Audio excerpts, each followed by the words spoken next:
आलेख। विलुप्त होती बुंदेली लोक कलाएं। भारतीय समाज की जीवन शैली भले ही पूरे देश में कमोबेश एक जैसी हो, किंतु उसमें आंचलिकता और लोकत्व की झलक उसे विशिष्टता प्रदान करती है। यह विशिष्टता ही उस अंचल की लोक संस्कृति के रूप में जानी पहचानी जाती है। किसी भी अंचल के समग्र चैतन्य समाज में परंपराओं से पोषित एवं मौलिक रूप से संचित ज्ञान राशि तथा अनुकरण से सीखी जाने वाली कला ही उस अंचल की लोक कला की मूल उपादान होते हैं।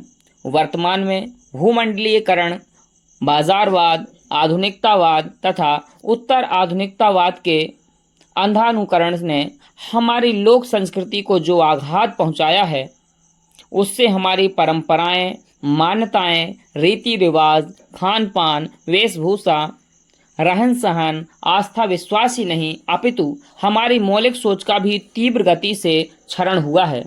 यद्यपि पुरातन काल से चली आ रही परंपराओं, रीति रिवाजों तथा संस्कारों का अनुसरण बुंदेली संस्कृति की प्राचीनता को निरूपित करते हैं, तथापि युगों के अंतराल से अनेक रीतियों व लोकाचारों के स्वरूप में उत्पन्न विकृतियों के कारण उनके मूल स्वरूप से अनभिज्ञ तथा कथित भद्रजन उन्हें ढकोसला, रूढ़िवादिता व पुरातन पंथी आदि संज्ञाओं से अभिहित कर उनका उपहास उड़ाते रहते हैं, जिससे समाज में घोर वितृष्णा व उपेक्षा का भाव उत्पन्न हुआ है।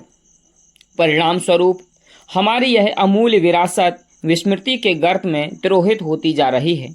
बुंदेली लोक जीवन का कला पक्ष अत्यंत समृद्ध है। लोक कलाओं का विस्तृत व बहुआयामी फलक है। पारंपरिक भित्ति सज्जा, भूमि अलंकरण, चित्रकला, मूर्तिकला, काष्ठकला, धातुकला, बर्तन, वस्त्र, आभूषण, औजार, कृषि यंत्र, गृह उपयोगी वस्तुएं आदि के निर्माण की परंपरा रही है।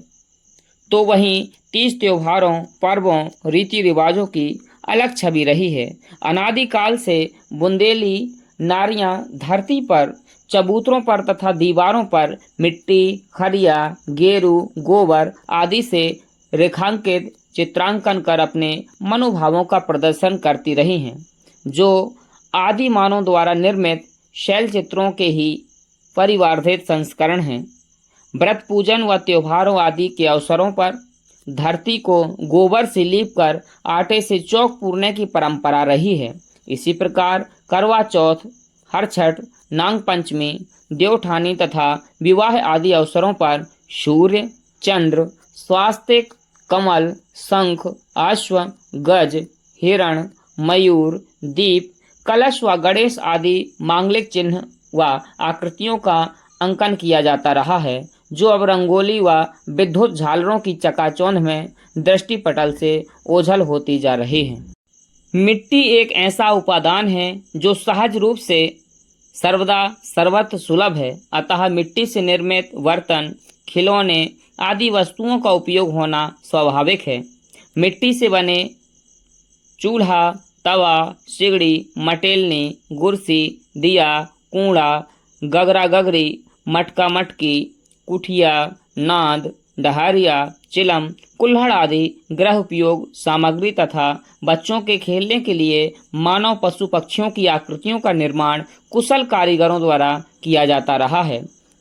दीपावली के अवसर पर दिया धारण करने वाली आकृतियां लक्ष्मी व सरस्वती के साथ गणेश प्रतिमाएं आज भी पूजन के लिए शुभ मानी जाती हैं।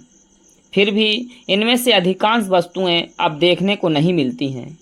इनके परंपरागत निर्माता कुम्हार अपने अस्तित्व की रक्षा के लिए संघर्षरत हैं। काष्ठकला तो टूटे फूटे महलों, किलों तथा गढ़ियों की चौखटों पर शिशक रही है। उनके नक्काशीदार चौखट, दरवाजे तथा खंभे तो अब बीते युगों की बातें होकर रह गई हैं, और कृषि कार्य में उपयोग होने वाले हल, वखर, पहटा, रहट, रथ, रब्बा व बैलगाड़ियों का अस्तित्व भी धीरे धीरे समाप्ति की ओर अग्रसर है।